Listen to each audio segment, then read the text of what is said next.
No one lasted a full week working for Emidio Pisani. Not the Ivy League assistants with their perfect resumes, not the overqualified MBAs who thought strategy would save them, not the women who believed charm could soften him, not the men who mistook his silence for weakness. 6 employees in 5 days, fired, vanished, forgotten. And then Anna Moulton spilled coffee on him. Before we get to how a clumsy barista from the lobby café became the only person in Manhattan who could survive Emidio Pisani's impossible standards, you should know what happened to the others. Because what comes next involves a perfectly pressed Italian suit, scalding espresso, and a mafia boss who's about to meet the only person in New York who sees patterns instead of power. Spoiler alert, it's not because she's fearless.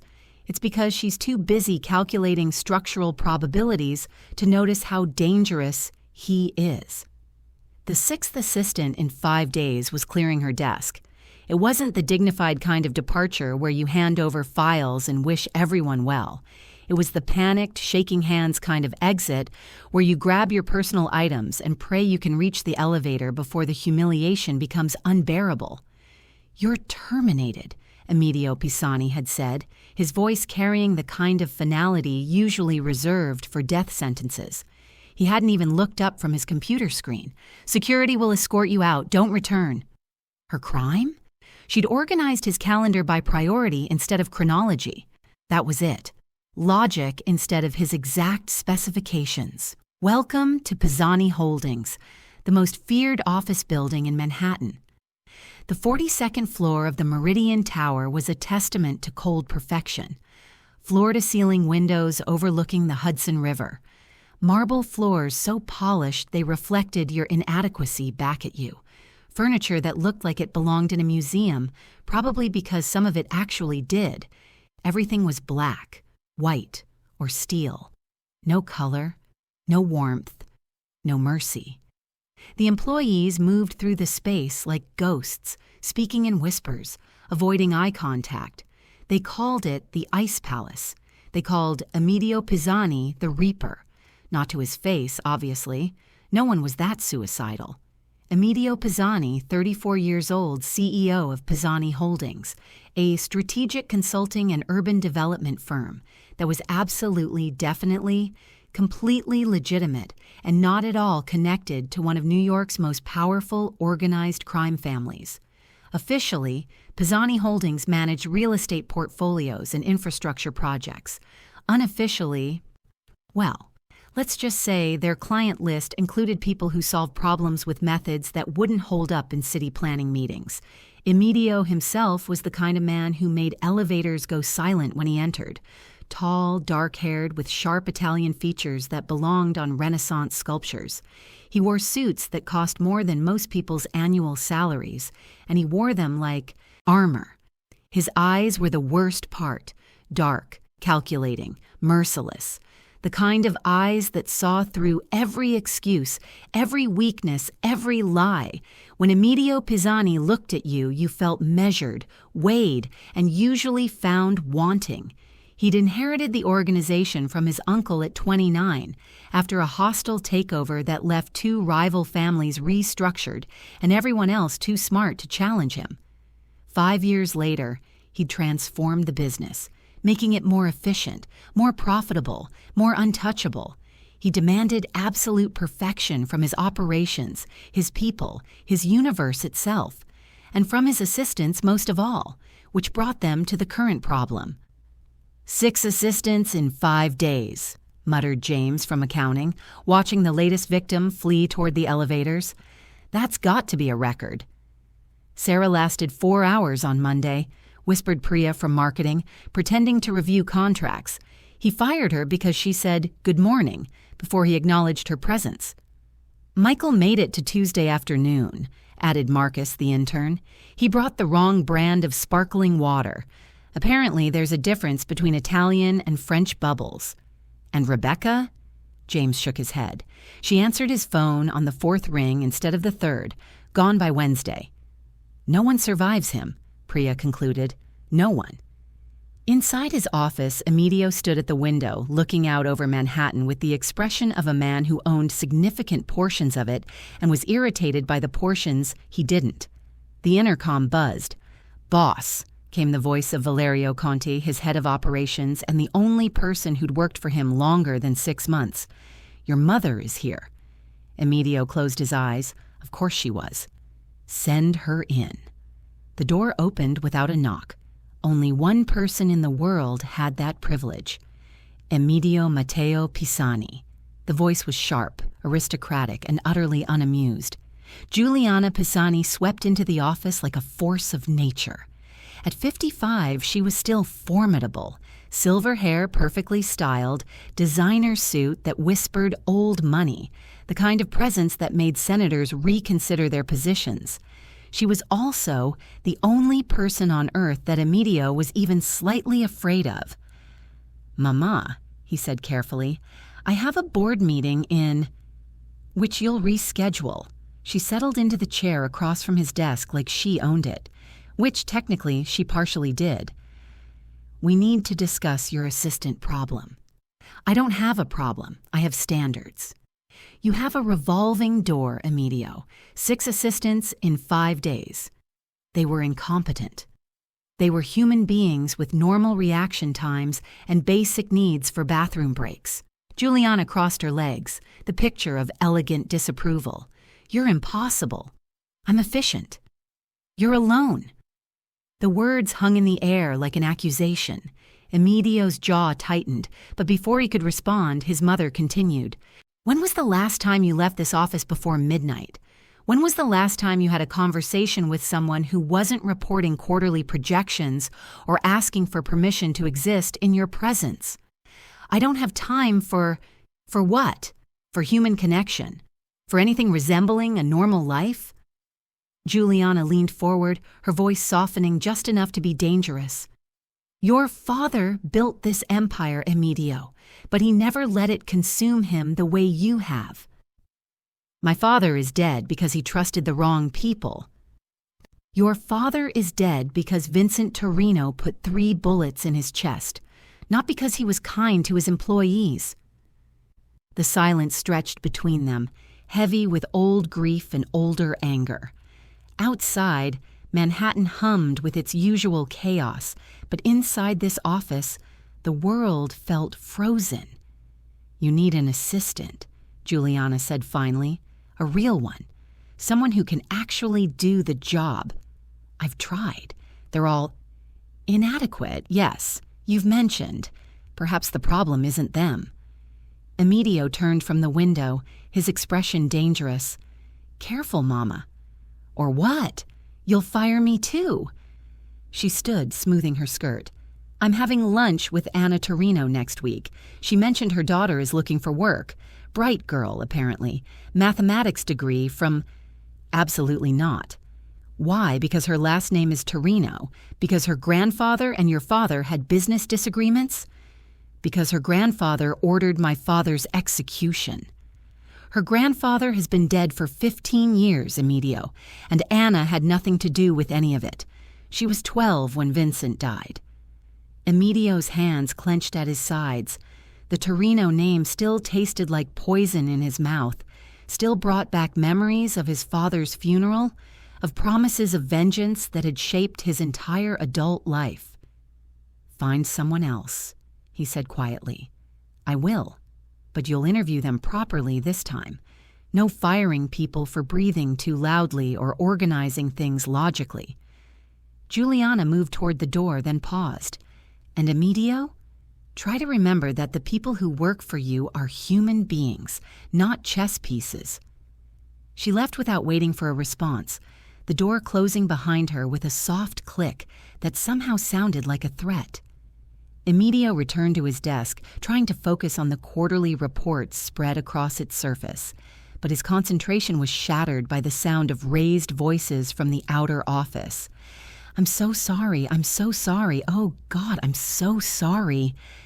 He looked up to see Valerio standing in his doorway, his expression somewhere between amusement and horror. "Boss," Valerio said carefully, "there's been an incident."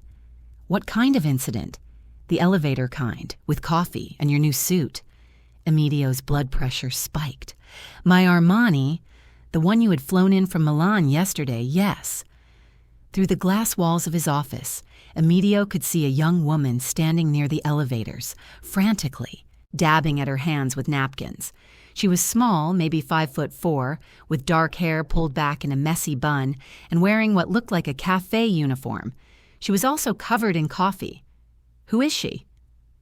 Anna Moulton, works in the lobby cafe. Apparently, she was bringing coffee to the 38th floor when the elevator lurched and... Valerio gestured helplessly. Your suit took the worst of it. Emidio stood slowly, his movements deliberate and controlled. The entire office had gone silent, every employee suddenly finding their computer screens fascinating. They could sense the storm coming. He walked to his office door and opened it. The young woman, Anna, looked up at the sound, her eyes widening when she saw him. They were green, he noticed, bright green like sea glass. You, he said quietly. Anna's face went pale. Mr. Pisani, I am so incredibly sorry.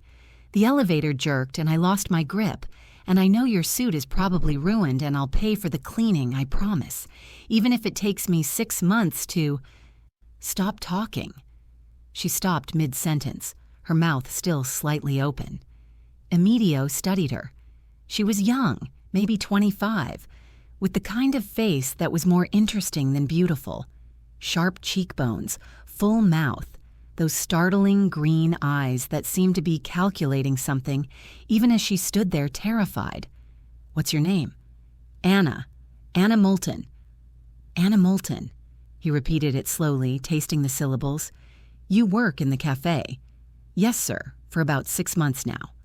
And you were bringing coffee to the 38th floor because Mrs. Chen in accounting ordered a double espresso and the regular delivery person called in sick, and my manager asked me to cover the upper floors today, and I know I should have been more careful, but the elevator made this weird noise, and you're doing it again.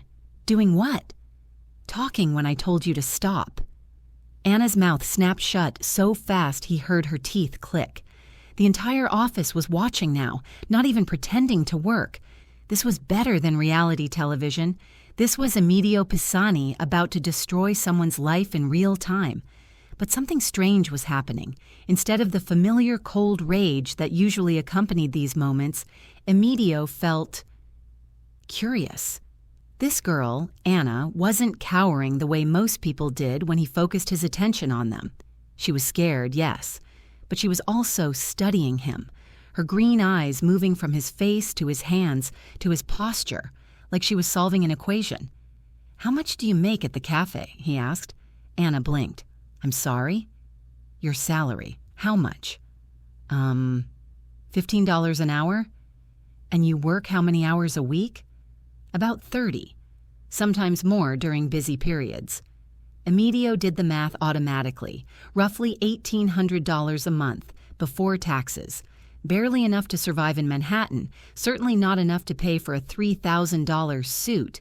You can't afford to replace my suit, he said. No, sir, but I'll try. I'll work extra shifts. You'll come upstairs. Tomorrow, 8 a.m. The office went so quiet that the hum of the air conditioning sounded like a jet engine. Anna stared at him. I'm sorry. What? You heard me. I don't understand. Are you offering me a job? I'm offering you a chance to work off your debt. My assistant position is currently vacant. But I don't know anything about being an assistant. I study mathematics and work in a cafe. I don't know corporate procedures or filing systems or... 8 a.m., Miss Moulton. Don't be late.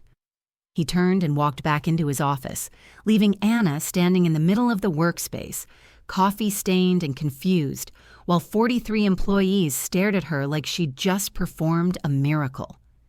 Valerio followed him inside, closing the door behind them.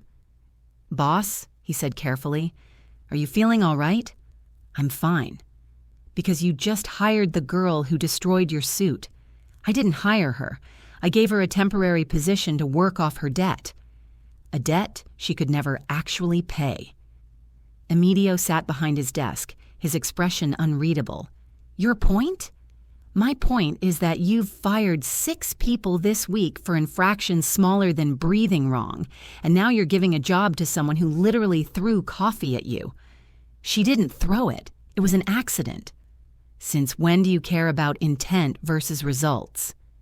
Emidio looked through his office window at Anna, who was still standing in the same spot, looking like she'd been struck by lightning.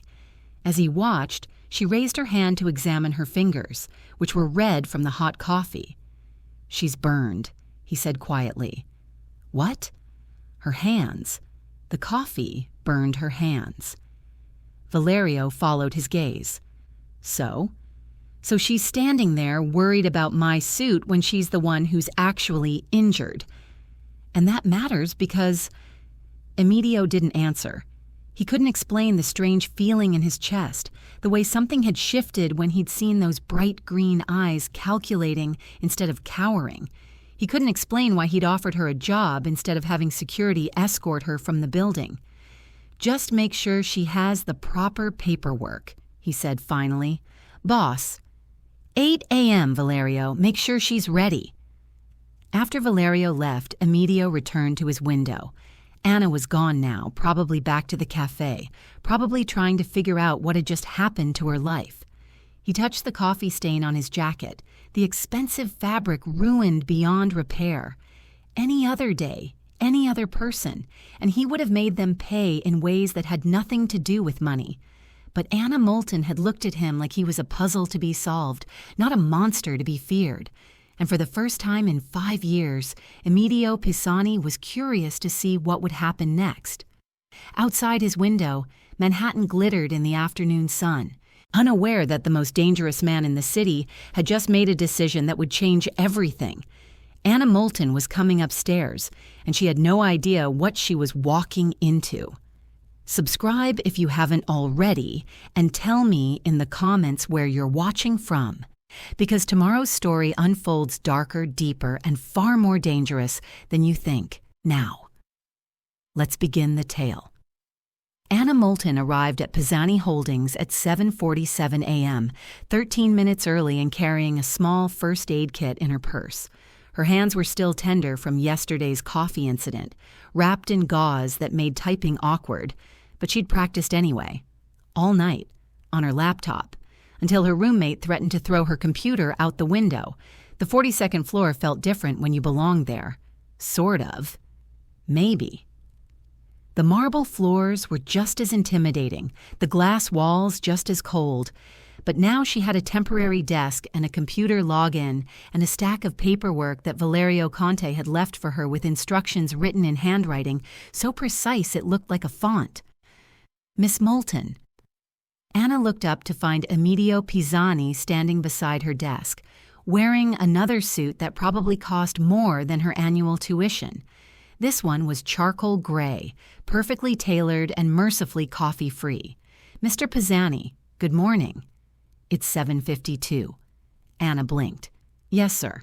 I said 8 a.m. I know. I came early to—" "Why?" The question caught her off guard. "Why what?" "Why did you come early?" Anna glanced around the office. Every employee within earshot was pretending not to listen while obviously hanging on every word. She felt like a specimen under a microscope. "Because I wanted to be prepared," she said finally. "And because I've never been anyone's assistant before, so I thought I should probably figure out what I'm supposed to do before you got here." "And what did you figure out?" Anna gestured to the neat stack of papers on her desk.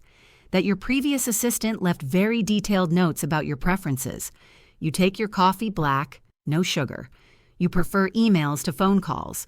You have a standing meeting every Tuesday at 10 with someone called VC, which I assume is Mr. Conti.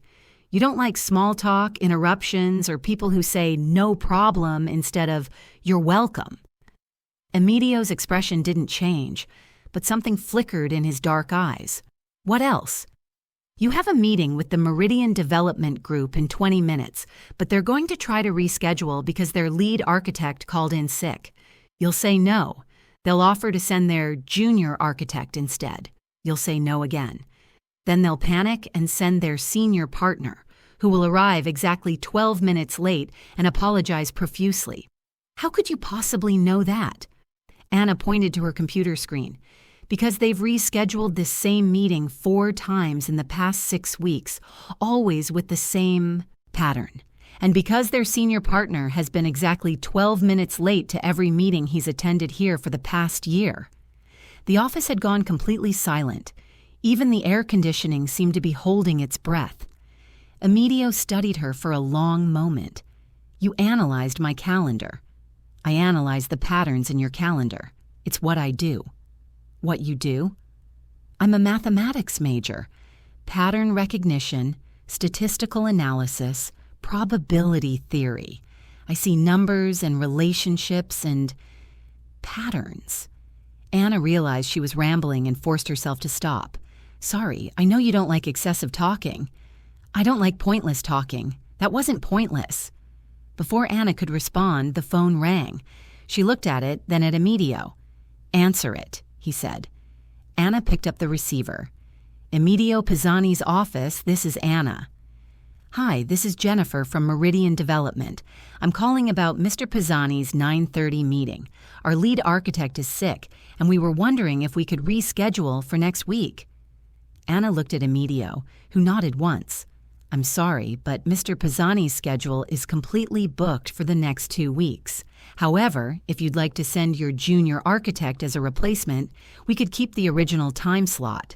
Oh, well, I'm not sure our junior architect is qualified to handle a project of this scope.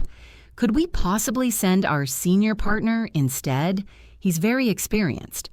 Of course. Same time, 9:30. Actually, he might be a few minutes late. Traffic, you know. Not a problem. We'll see you then. Anna hung up and looked at Emidio. 12 minutes? Probably 15. He's getting worse with age. For the first time since she'd met him, Anna saw something that might have been amusement cross Emidio's face. It was gone so quickly she might have imagined it. Coffee, he said. Black, no sugar. I'll get it right now. You'll have Valerio get it. Your hands are injured. Anna looked down at her bandaged fingers, surprised that he'd noticed. They're fine, just a little tender. Valerio? Emidio called without raising his voice. Valerio appeared so quickly that Anna suspected he'd been lurking nearby. Boss? Coffee for me, and something for Miss Moulton's hands. Something better than drugstore gauze. I'll call the company doctor. That's not necessary, Anna protested. Really, I'm fine. Both men looked at her with identical expressions of polite disbelief. The doctor will be here in an hour, Valerio said, and I'll get your coffee. After he left, Emidio turned back to Anna.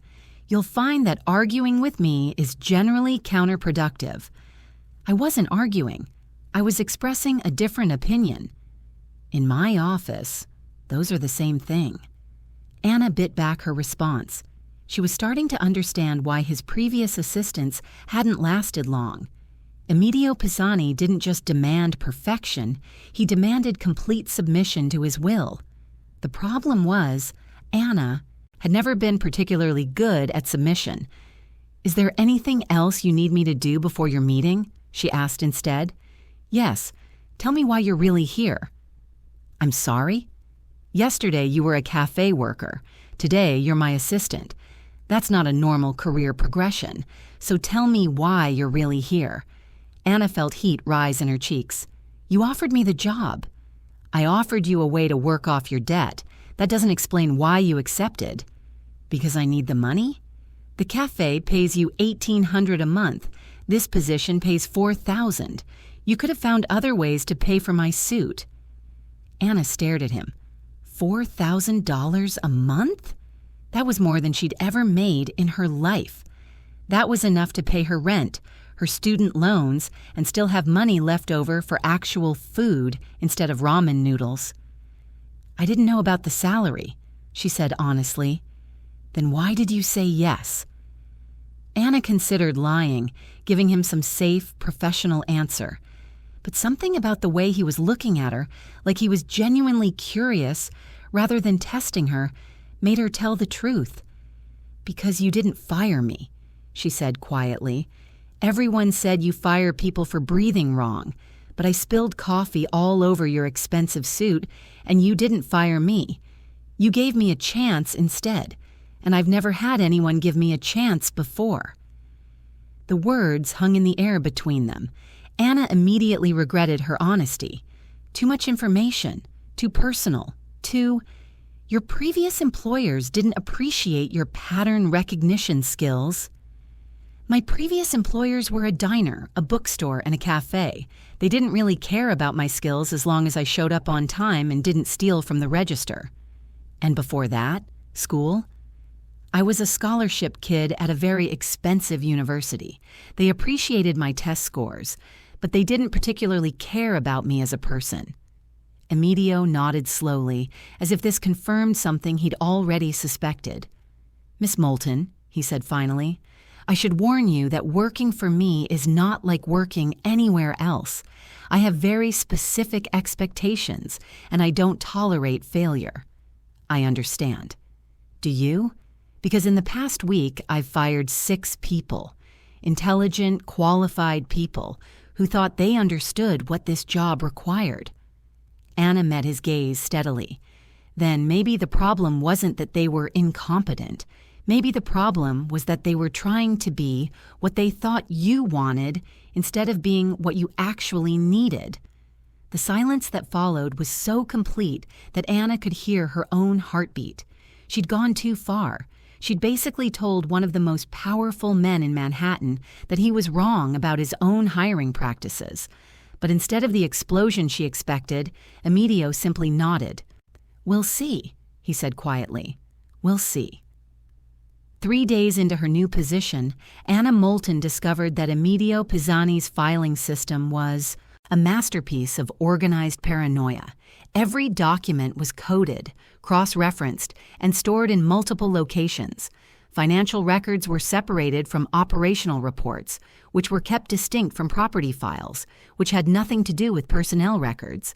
It was the kind of system designed by someone who trusted no one. "Miss Moulton." Emidio appeared beside her desk at exactly 2:17 p.m., carrying a manila folder thick enough to stop a bullet.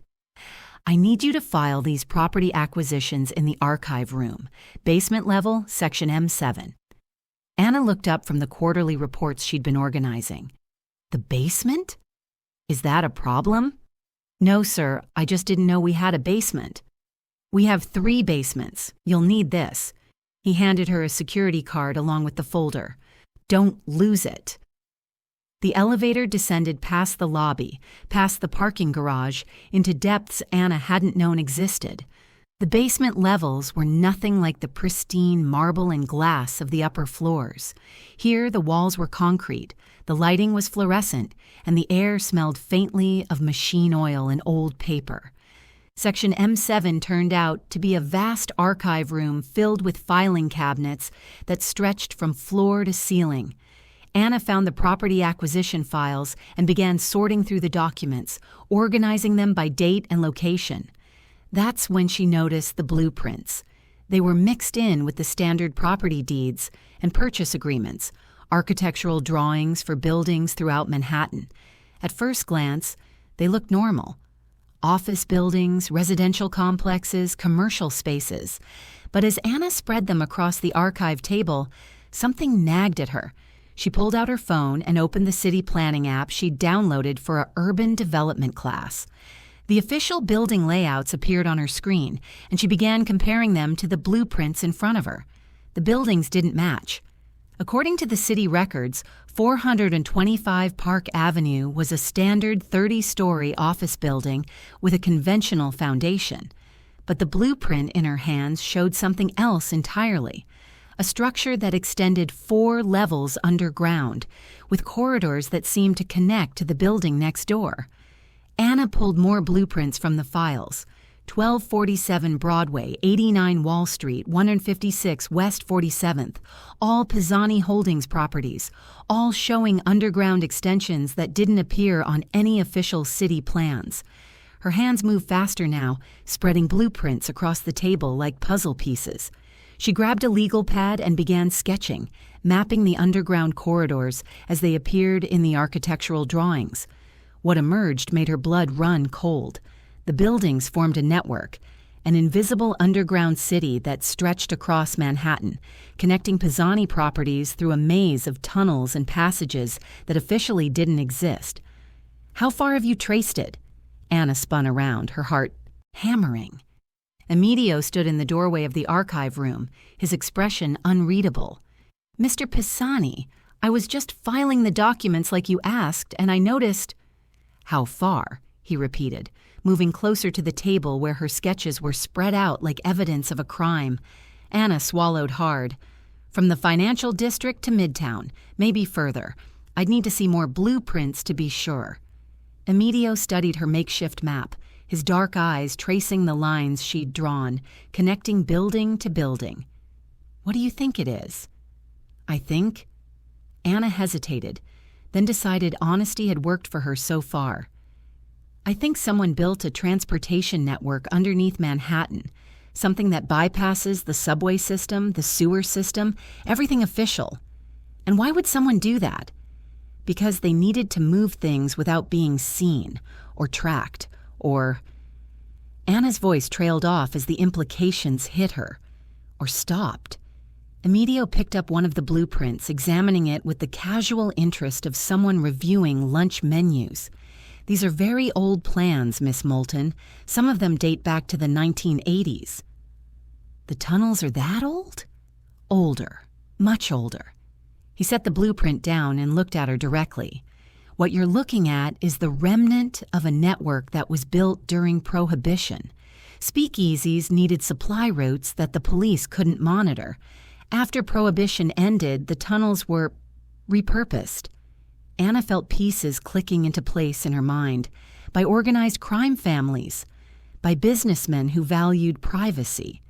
"Mr. Pisani, you're very observant, Miss Moulton. Most people would have filed these documents without looking at them twice. Most people aren't mathematics majors who see patterns everywhere they look." "No," Emidio said quietly, "they're not." He moved around the table, studying her sketches from different angles. Anna watched him, trying to read his expression. Was he angry that she'd discovered this? Impressed? Planning to fire her? Planning something worse? "These tunnels," she said carefully, "are they still active?" "Define active. Are people still using them?" "People use many things, Miss Moulton. The subway, the sewers, the tunnels under Grand Central. The question isn't whether they're being used. The question is whether they're being used properly." Anna stared at him. "I don't understand." "No," Emidio said, his voice taking on a harder edge. "You don't, and that's probably for the best." He began gathering up the blueprints, his movements efficient and final.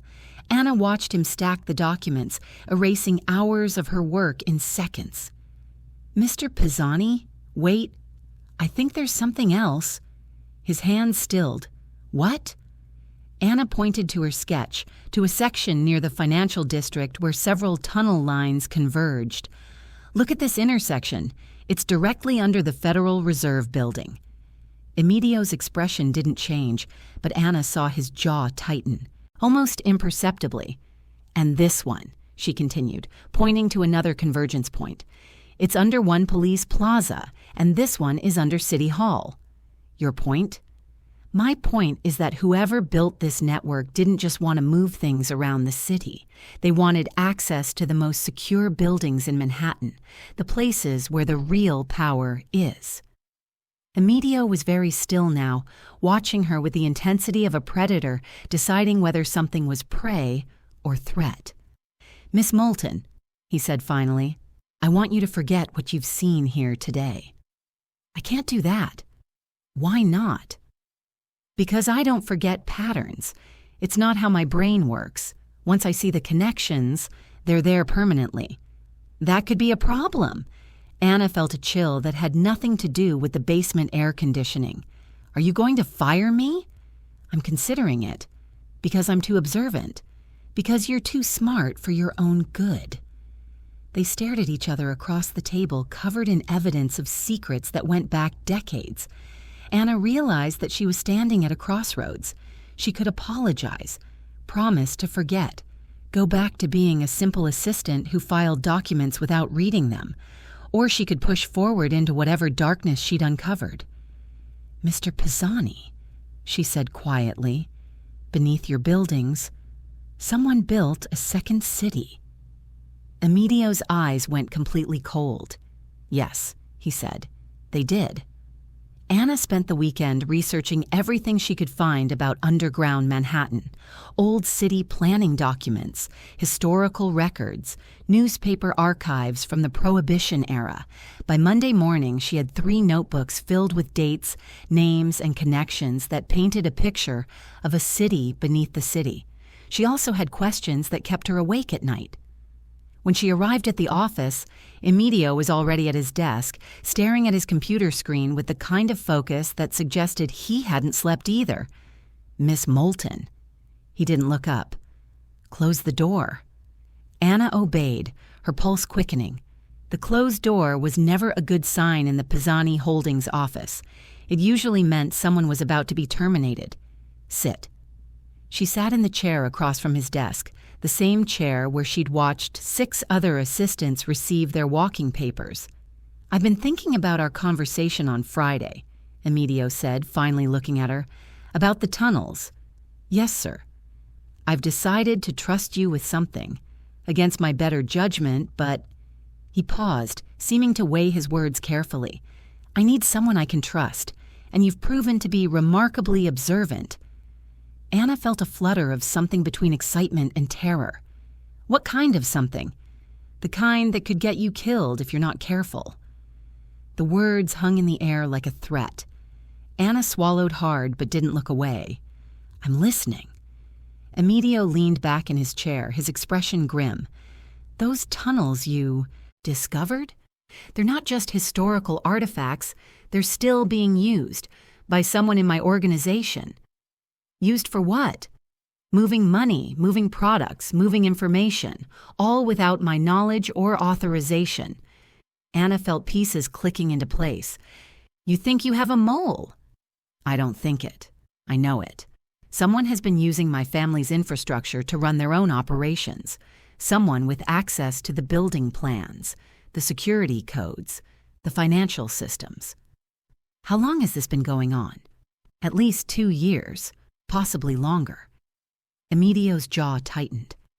"I've been systematically eliminating staff, trying to narrow down the suspects." "That's why you've been firing everyone." "That's why I've been firing everyone who had access to sensitive information. Unfortunately, that's most of my senior staff." Anna thought about the revolving door of assistants, the atmosphere of fear that permeated the office. "But you kept Valerio." Something flickered across Emidio's face. "Valerio has been with my family for 15 years. He worked for my father before me." "That doesn't mean he's not involved." "No," Emidio said quietly. "It doesn't."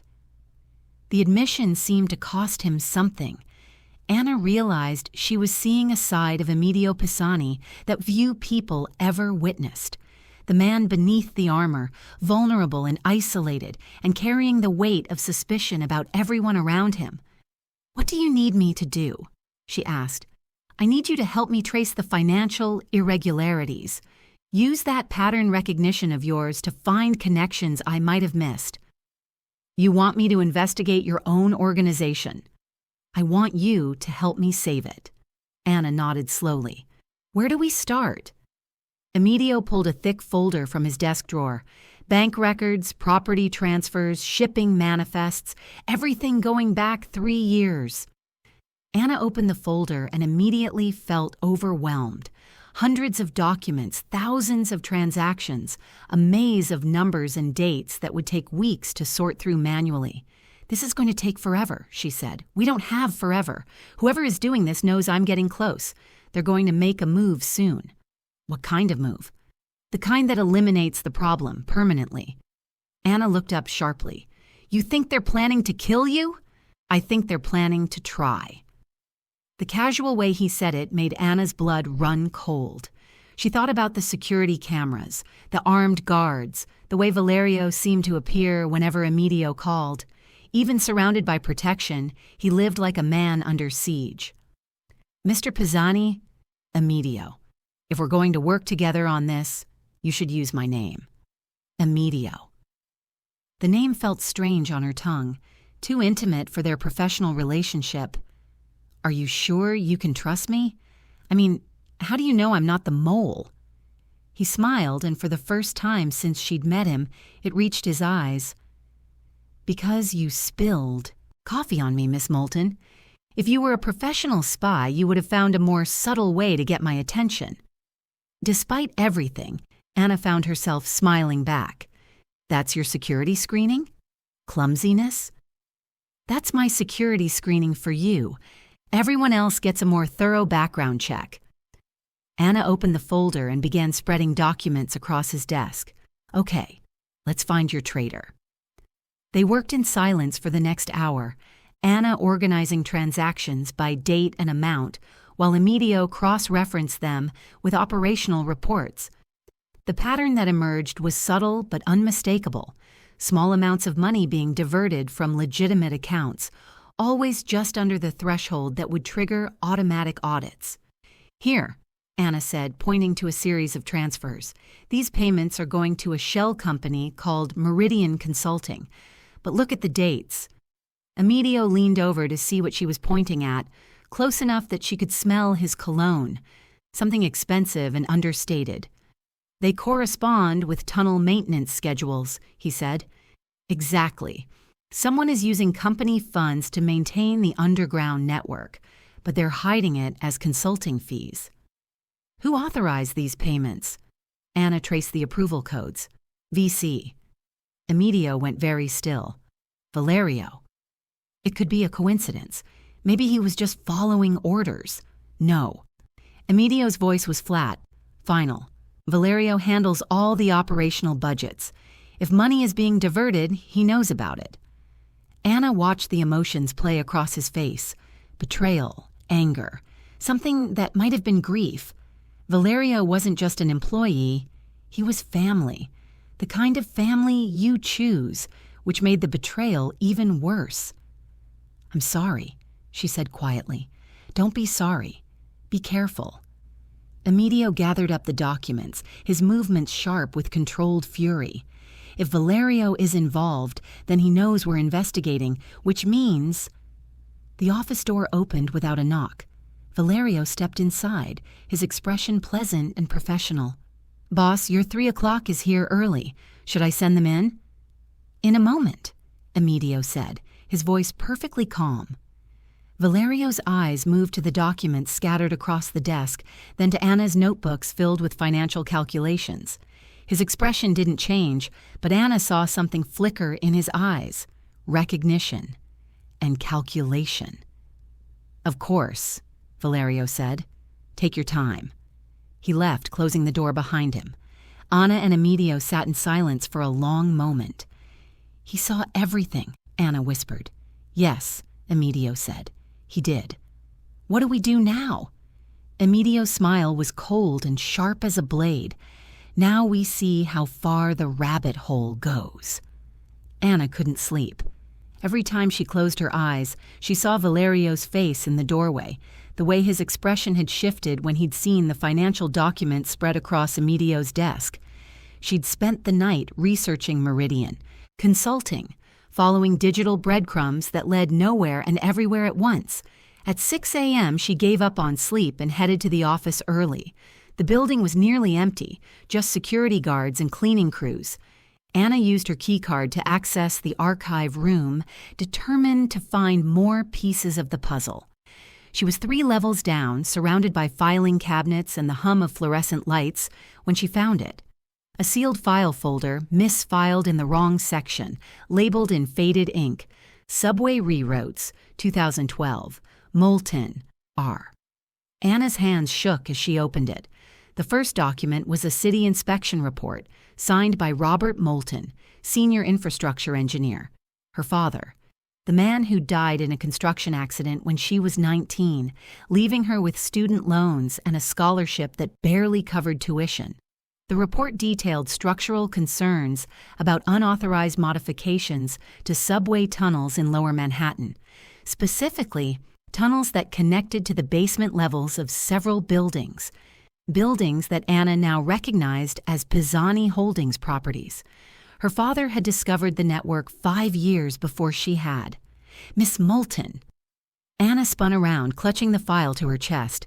Emidio stood in the doorway, his expression unreadable. "You're here early," he said. "I couldn't sleep.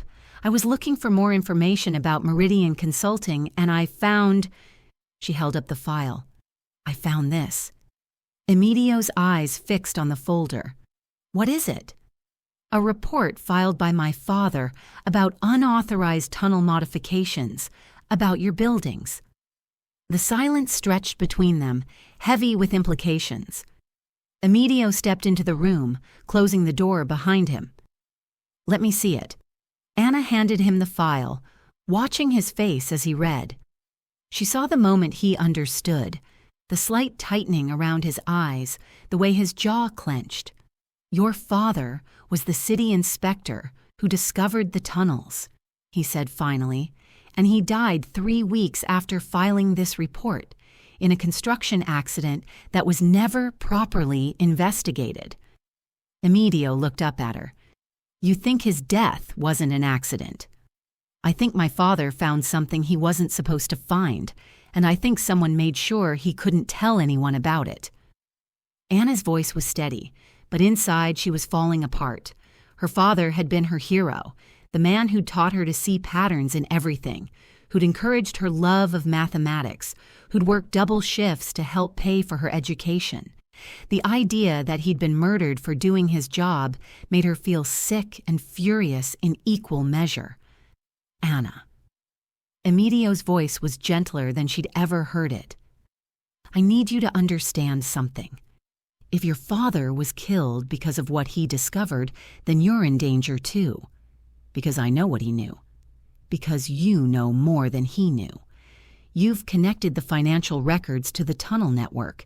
You've identified the shell, companies. You've traced the money." Anna sank into a chair, the weight of it all hitting her at once. "This isn't just about embezzlement, is it? This is about something bigger. Much bigger." Emidio sat across from her, his expression serious.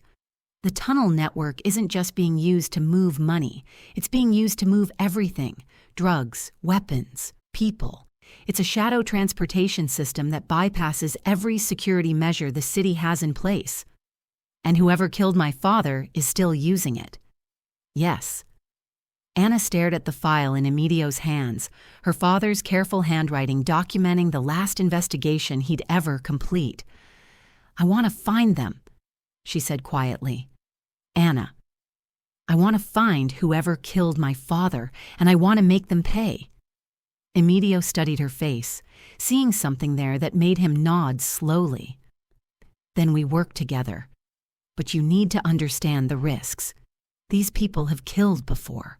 They won't hesitate to kill again." "I understand. Do you? Because once we start down this path, there's no going back. You can't return to your old life, your safe life. You'll be part of this world, with all the dangers that entails." Anna thought about her father, about the questions that had haunted her for years. Why had he been working alone that night? Why had the safety protocols failed? Why had the investigation been closed so quickly? "I've been part of this world since the day my father died," she said. "I just didn't know it." Emidio reached across the space between them and took her hand. His fingers were warm, steady, and for a moment Anna felt less alone than she had in years. "Then we find them," he said, "together." The moment was broken by the sound of footsteps in the corridor outside. Emidio immediately released her hand and stood, his body language shifting back to professional alertness. "Someone's coming!" Anna quickly gathered the documents, shoving them back into the file folder. The footsteps were getting closer, accompanied by voices. Told you, the boss wants everything from the 2012 archives moved to secure storage. Valerio's voice. Anna's blood ran cold. Don't care what he wants. I'm not working overtime again. Another voice, unfamiliar. Emidio grabbed Anna's arm, pulling her toward a different section of the archive room. They crouched behind a bank of filing cabinets just as the door opened. Start with Section M, Valerio said. Anything dated 2012 or earlier goes into the boxes. Anna pressed herself against the cold metal of the filing cabinet, her heart hammering. They were destroying evidence. Valerio was systematically eliminating any trace of her father's investigation. Emidio's hand found hers in the darkness, squeezing gently, a warning to stay quiet, to stay hidden. "What about this one?" the other voice asked. "It's misfiled." "What's the label?" "Subway Reroutes 2012, some guy named Moulton." Anna bit her lip to keep from making a sound. That was her father's file, the one she'd just been reading. "Burn it," Valerio said without hesitation. "Burn everything from that year." "Boss, that seems—" "I said burn it." The finality in Valerio's voice made Anna's stomach clench. This wasn't just about covering up financial irregularities. This was about erasing her father's work, his memory, his sacrifice. After what felt like hours, the voices faded and the footsteps retreated. Anna and Emidio waited in the darkness until they were sure they were alone. "He's destroying the evidence," Anna whispered. "All of it. Which means we're running out of time." Anna stood, her legs shaky from crouching. "What do we do now?" Emidio's expression was grim. "Now we stop playing defense. If Valerio killed your father, then you're not walking away from this. You're finishing it." The words sent a chill through Anna, but also something else, something that felt like purpose. Her father had died trying to expose the truth. She wasn't going to let his death be meaningless. "Then let's finish it," she said. The storm hit Manhattan at 9 p.m., turning the city into a glittering maze of rain-slicked streets and neon reflections. Anna stood at the floor-to-ceiling windows of Emidio's office, watching lightning illuminate the Hudson River, while thunder rolled across the sky like a warning. They'd been working for 12 hours straight, poring over financial records and building plans, trying to map the full extent of Valerio's operation. The office was empty, except for them. Even the cleaning crew had gone home early because of the weather. "We're missing something," Anna said, rubbing her tired eyes. "The money trail is too clean, too obvious. Valerio's smarter than this." Emidio looked up from his computer, his tie loosened and his usually perfect hair disheveled. "What do you mean?" "I mean, he's been stealing from you for years, but he left a paper trail that a first-year accounting student could follow. Either he's incredibly arrogant or he wanted us to find it." Anna turned from the window. "Exactly. What if the Meridian consulting payments are just a distraction?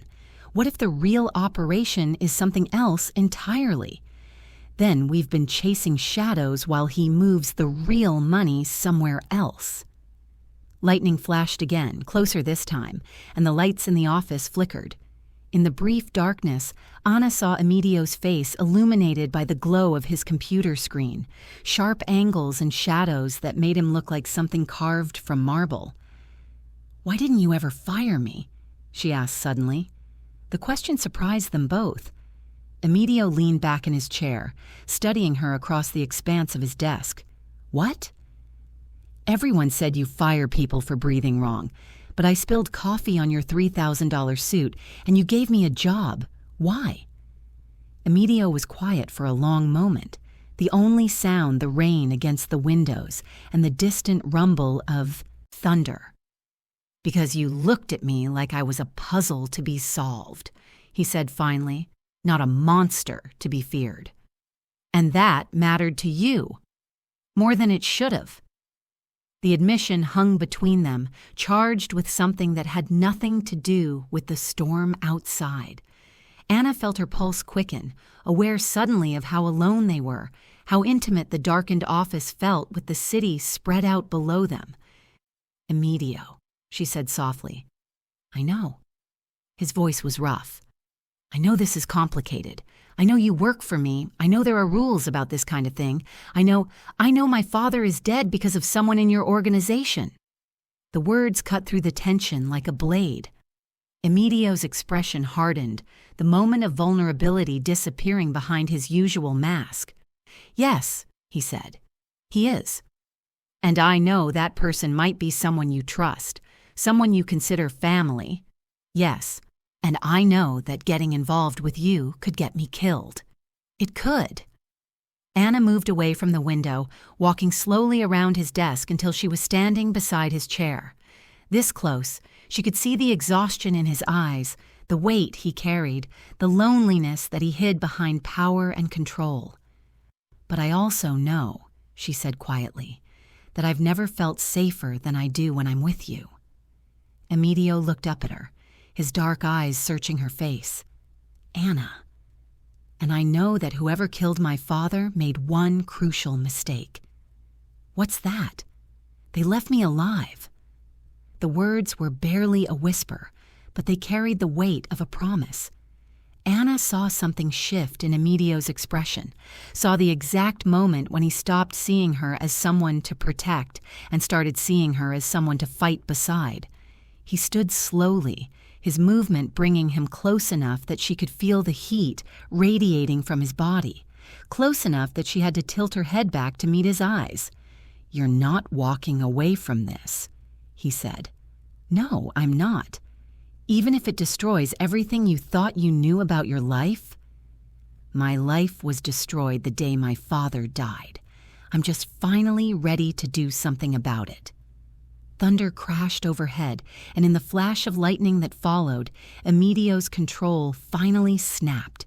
His hands came up to frame her face, his thumbs tracing the line of her cheekbones. "This is dangerous," he said. "Everything about you is dangerous. I'm not talking about the investigation. I'm talking about this, about us." Anna's breath caught. "What about us? I've been watching you for weeks, Anna. The way you think, the way you see patterns that no one else sees, the way you're not afraid of me even when you should be. And He stopped, his jaw clenching, as if the words were being torn from him. "You what?" "I can't stop thinking about you. I can't concentrate when you're in the room. I can't sleep because I'm wondering if you're safe. And that makes me weak. In my world, weakness gets you killed." Anna reached up, covering his hands with hers. "Then maybe it's time to change your world." The kiss was inevitable, like gravity or lightning or the storm raging outside. When Emidio's mouth found hers, it wasn't gentle or tentative. It was desperate, hungry, full of weeks of suppressed desire and the knowledge that they might not survive what was coming. Anna kissed him back with equal intensity, her hands fisting in his shirt, pulling him closer. She could taste the danger on his lips, could feel the barely controlled violence in the way his arms wrapped around her.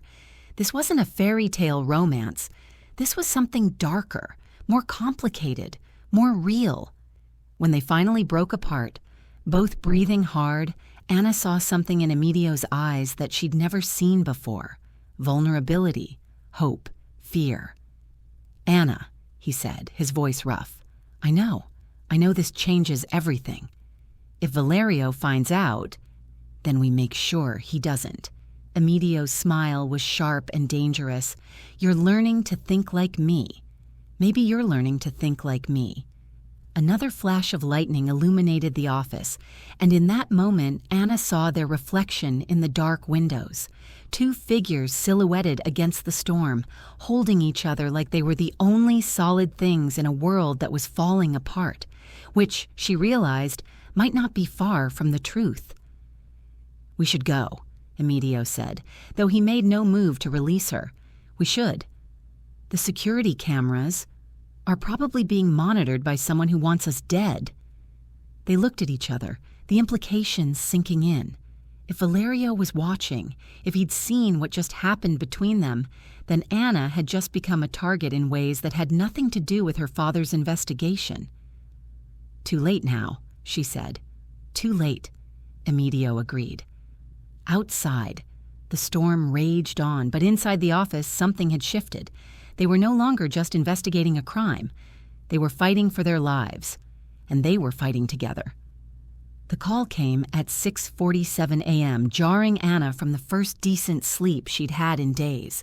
Emidio's voice was tense, controlled, but she could hear the undercurrent of urgency. "We have a problem. Meet me at the office in 20 minutes. Anna was dressed and out the door in 15, her mind racing through possibilities. Had Valerio discovered their investigation? Had someone else been killed? Had they missed something crucial in the financial records? She found Emidio in his office, standing at the window with his phone pressed to his ear. His suit was immaculate as always, but she could see the tension in his shoulders, the way his free hand was clenched into a fist. "Don't care what it costs. I want every entrance monitored, every access point secured. No one goes down there without my explicit authorization." He ended the call and turned to face her. Valerio found something. Anna's stomach dropped. What kind of something? "Structural damage in the tunnel system. Sabotage," he says. "Someone's been planting explosives in the support beams." Explosives? Small charges designed to look like natural deterioration, but if they all went off at once... Emidio's expression was grim. Half of Lower Manhattan would collapse into the tunnels. Anna sank into a chair, her mind reeling. Who would do something like that? Someone who wants to destroy the entire network. Someone who knows that if the tunnels collapse, they'll take down every building connected to them, including Pisani Holdings, including everything my family has built over the past 50 years. The office door opened, and Valerio entered without knocking. His usually composed demeanor was cracked, showing genuine concern underneath. "Boss, we need to move fast. I've got teams checking every access point, but if these charges are on a timer..." "How long do we have?" Emidio interrupted. "Unknown. Could be hours, could be days. But I found something else." Valerio glanced at Anna, then back at Emidio. "The explosives are military grade. This isn't some amateur operation." Anna felt a chill run down her spine.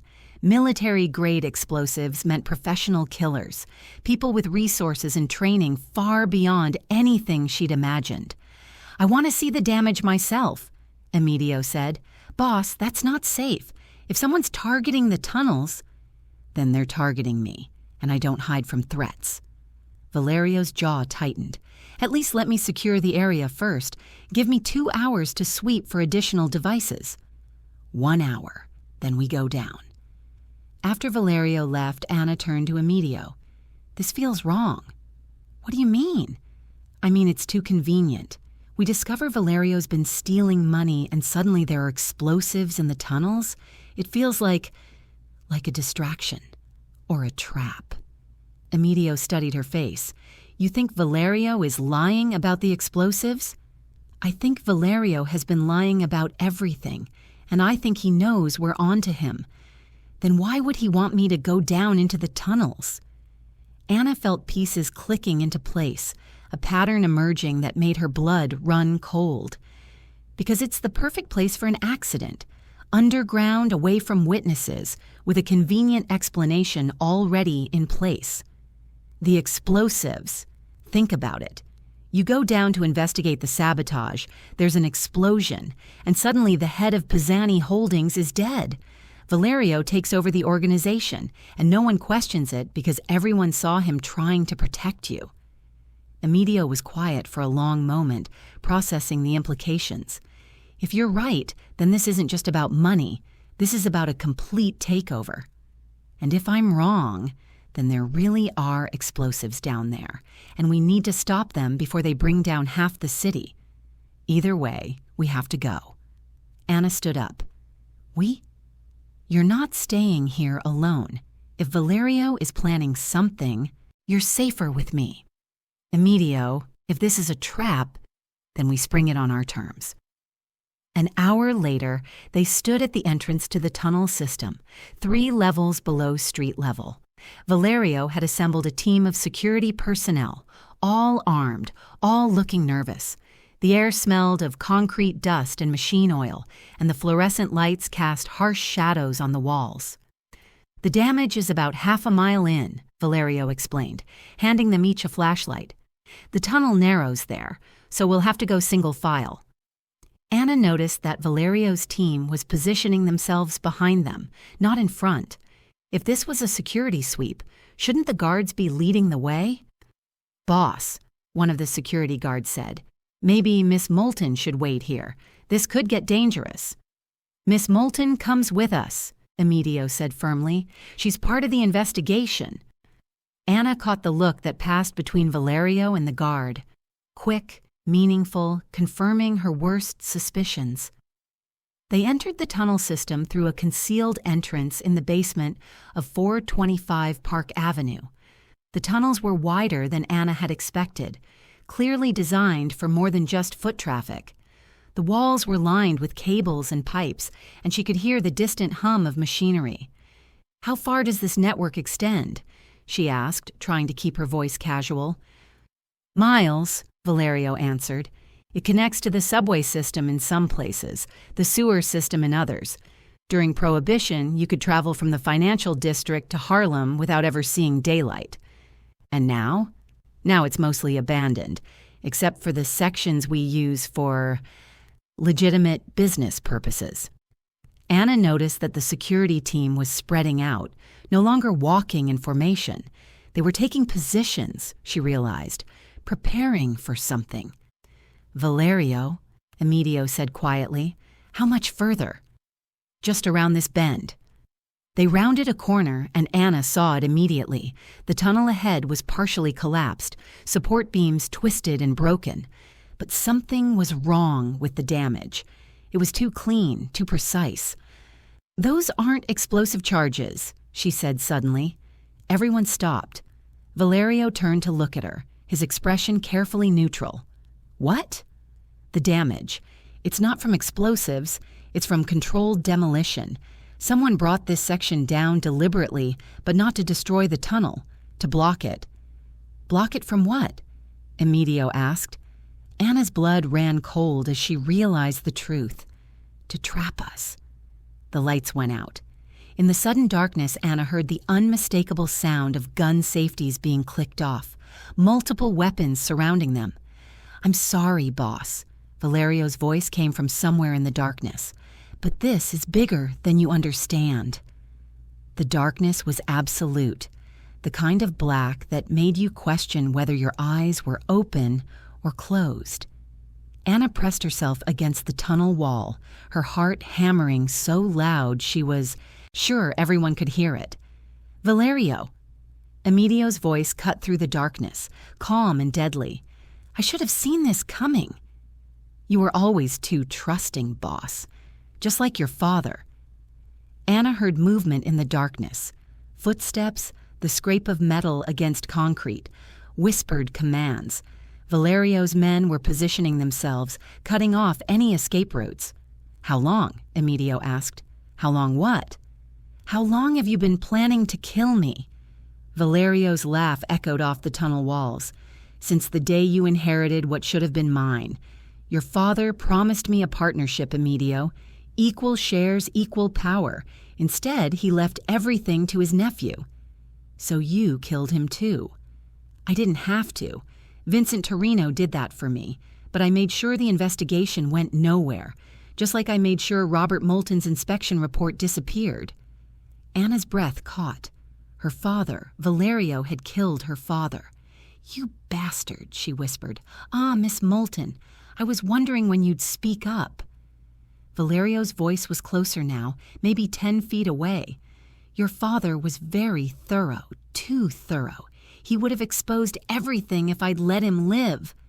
Rage flooded through Anna, hot and pure. She thought about her father working late that night, alone in a tunnel just like this one, trying to do his job, trying to protect people, and Valerio had murdered him for it. The construction accident, she said. A simple matter of loosening the right bolts, weakening the right supports. Your father never saw it coming. Anna's hands clenched into fists. She wanted to scream, to attack, to make Valerio pay for what he'd done. But she forced herself to think, to analyze, to find the pattern that would save them. The tunnel, the collapsed section, the way Valerio had positioned his men. Emidio, she whispered, barely audible. The support beams. What? The damaged section. It's not blocking the tunnel. It's creating a pressure point. She heard him shift beside her, understanding immediately. The collapsed beams weren't just debris. They were a structural weakness that could be exploited. How many men, Valerio? Emidio called out. Enough. More than enough. And after you kill us? What then? You think the other families will just accept you as the new head of Pisani Holdings? They'll accept whoever controls the tunnel network, and after tonight, that will be me. Anna was moving now, feeling her way along the wall toward the damaged section.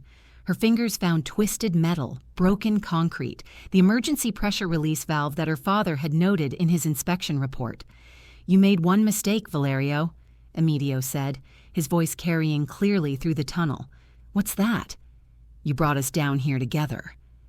Anna found the valve, her hands working by touch alone. It was stiff, corroded, but she could feel it starting to turn. Together doesn't matter when you're outnumbered 6-1, Valerio said. No, Anna called out, her voice echoing off the walls. But it matters when you're standing in a structurally compromised tunnel with someone who knows how to trigger a controlled collapse. The valve gave way with a sharp hiss. Somewhere in the darkness, she heard Valerio curse. What did you do? I released the pressure supports, Anna said, backing away from the wall. You have about 30 seconds before this section comes down. You're bluffing. The tunnel shuddered. Dust rained from the ceiling, and Anna heard the ominous groan of metal under stress. 20 seconds, she said. Chaos erupted in the darkness. Valerio's men were shouting, trying to find the exit, their careful positions forgotten in the face of imminent collapse. Anna heard gunshots, wild and panicked, bullets ricocheting off concrete walls. Anna! Emidio's voice close by. Here! His hand found hers in the darkness, strong and sure. Can you stop it? No, but I can control where it falls. Another shudder, stronger this time. The groaning of metal was getting louder, more urgent. The emergency exit, Anna said, pulling him toward a section of wall that felt different under her fingers. My father's report mentioned maintenance access points. She found the concealed panel, her fingers working frantically to find the release mechanism. Behind them, she could hear Valerio screaming orders, his men stumbling through the darkness. The panel gave way, revealing a narrow maintenance tunnel barely wide enough for one person. Go, Emidio said. Not without you. Anna. Together, remember? The tunnel shook violently. Anna heard the sharp crack of concrete giving way, the screech of metal tearing. She grabbed Emidio's hand and pulled him into the maintenance tunnel, just as the main passage began to collapse. The sound was deafening. Tons of concrete and steel crashing down, the roar of destruction echoing through the underground network. Anna and Emidio crawled through the narrow space, debris raining down around them, the air thick with dust and the smell of pulverized concrete. Behind them, she heard screaming. Then silence. They emerged from the maintenance tunnel into a different section of the network, one that connected to the subway system. Emergency lighting cast everything in a hellish red glow, and Anna could hear sirens in the distance. The police, she gasped, coughing up dust. I called them before we came down, Emidio said. Insurance policy. They made their way toward the subway platform, supporting each other, both covered in concrete dust and bleeding from minor cuts. Anna's ears were ringing from the collapse, but she could hear voices ahead. Police officers, paramedics, people who represented safety and sanity. Valerio, she asked. Dead, along with his men. Anna should have felt satisfaction, justice for her father's murder. Instead, she just felt empty, drained, like the collapse had taken something vital from her along with Valerio's life. "It's over," Emidio said quietly. "Is it?" "The tunnel network will be sealed. The illegal operations will be shut down. Pisani Holdings will go legitimate." They reached the subway platform, where police officers were waiting with blankets and medical attention. Anna saw Detective Morrison from the NYPD, the same officer who had investigated her father's death years ago. "Miss Moulton," he said, his expression grim. "We found evidence in Valerio Conte's office, financial records, communications, proof of his involvement in your father's death." Anna nodded, too exhausted to feel vindicated. "Mr. Pisani," Detective Morrison continued, "you'll need to come in for questioning, but given the evidence we've recovered, it looks like you were as much a victim as anyone." Emidio, bleeding from a cut on his forehead, whispered to Anna, "You're not clumsy. You were calculating." Anna managed a weak smile. "I told you I see patterns. You saved our lives. We saved each other." 6 months later, Anna Moulton stood in the boardroom of Pisani Holdings, looking out over a Manhattan that sparkled in the morning sun. The view was the same, but everything else had changed. The company had been restructured from the ground up. The illegal operations had been dismantled, the tunnel network sealed and turned over to the city for legitimate infrastructure use. What remained was a clean, profitable real estate and development firm that bore little resemblance to the shadow organization Valerio had been running. "Miss Moulton," "Sorry, Miss Moulton." James from accounting still stumbled over her new title sometimes. "The quarterly reports are ready for your review." Anna smiled. "Thank you, James. And it's Anna. We've talked about this." The atmosphere in the office was different now. People spoke in normal voices instead of whispers. They made eye contact. They even laughed occasionally. It turned out that when you removed the constant threat of arbitrary termination, productivity actually improved. "Anna." Emidio's voice came from the doorway. "Do you have a minute?" She turned to find him leaning against the frame, wearing a charcoal suit that was perfectly tailored, but somehow less intimidating than his old wardrobe. He'd changed, too, in ways both subtle and profound. The cold mask was gone, replaced by something warmer, more human. "Always," she said. They walked to his office together, a routine they'd developed over the past months. The space had been redecorated, still elegant but with touches of color now, photographs on the desk, books on the shelves that weren't just about business. "The Meridian Project is moving forward," Emidio said, settling behind his desk. "The city approved our proposal for converting the old tunnel sections into emergency transit routes. That's wonderful. Your father would be proud." "Our father would be proud," he corrected gently. Anna felt the familiar warmth that came with being included in Emidio's carefully guarded inner circle. It had taken months for him to trust again, to believe that not everyone around him was plotting his downfall, but gradually the walls had come down. "There's something else," he said. "The board approved your promotion." Anna raised an eyebrow. "What promotion?" "Chief Infrastructure Strategist. Your own department, your own team, your own budget for investigating structural irregularities throughout the city." Anna stared at him. "Emidio, that's what you've always been meant to do. Use that pattern recognition of yours to help people instead of just helping me. I like helping you. I know, but you're capable of so much more." Anna moved around the desk, the same path she'd taken that stormy night 6 months ago when everything had changed between them.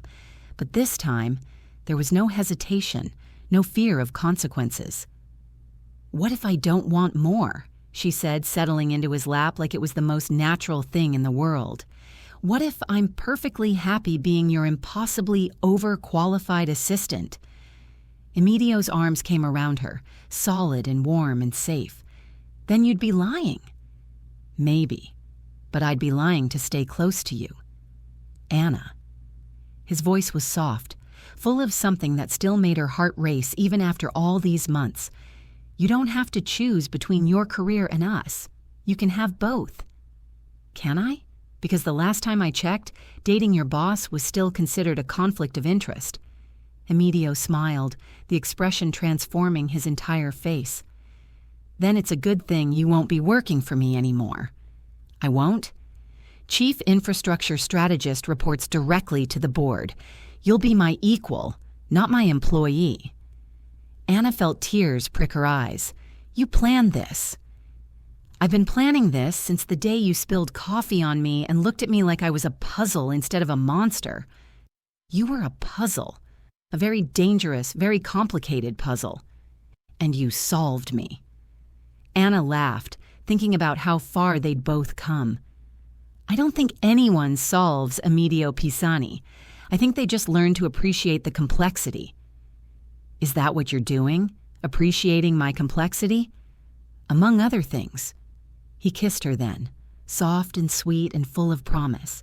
When they broke apart, Anna saw her future reflected in his dark eyes, challenging work, meaningful purpose, and a love that had been forged in fire and tested by betrayal. There's one more thing, Emidio said. What now?